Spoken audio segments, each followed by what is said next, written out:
Hey guys, this is Ryan of Happy Healthy Vegan.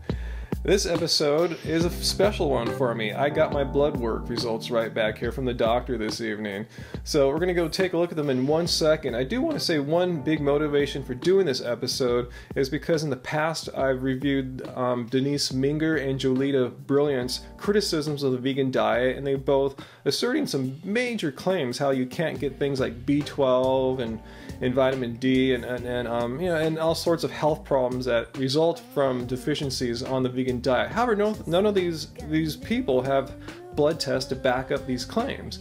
Neither tests from before going vegan or having been vegan for a while and got a blood test afterward to see if they're deficient from the diet. So we're going to take a look at me now. I've been vegan now for over 3 years, and I had some blood work done a year and a half ago, about midway up to this point. So I have some really good reference points. So let's see what kind of tragedies and deficiencies have befallen me on the vegan diet.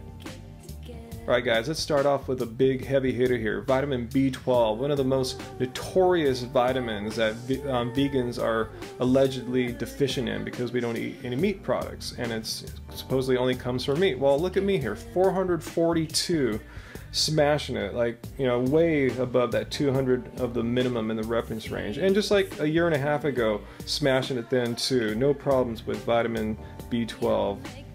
Vitamin D is another one that Jolita and Denise both say you got to supplement on because vegans just aren't going to get any. Well, let's take a look at mine here. As you see, I'm smashing that again as well. 35. That's a strong reading, guys. Like last time I was the same, a year and a half ago, it was the same reading. And I know it's strong because Dr. McDougall has been arguing that 30 is too high for a minimum.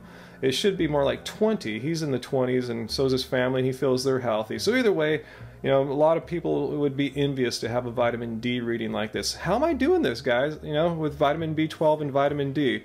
Right, my doctor, when I told him I was vegan, he was worried about what my iron reading would be. And I know a lot of people have that kind of belief too.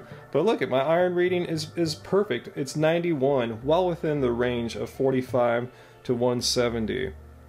So calcium's another one that has a lot of myths about it. People think you only get it from drinking cow's milk, right? No, not even close. I have a 9.3, well within the range of 8.6 to 10.3. Protein, let's take a look at protein. Everyone worries about vegan protein, right? I don't. I have a smashing one here again too, 6.4, exactly where it was a year and a half ago. And potassium, people will say, oh man, all those bananas and dates, you probably have a potassium overdose every day, right? Well, look at my numbers here, 4.2. A little bit on the low end of normal, right? Between 3.5 and 5.3. So I definitely don't have an excess of potassium. A lot of people think fruit causes diabetes because of all the sugar. Well, I'm not diabetic. I have a nice solid reading right in the middle of the range there, 89.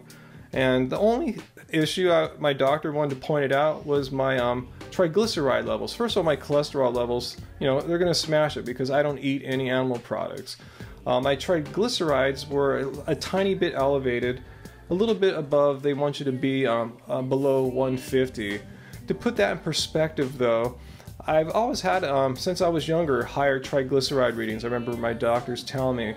I looked back at a blood test I got in 1999 when I was on the standard American diet, and my triglycerides were higher in the 190s.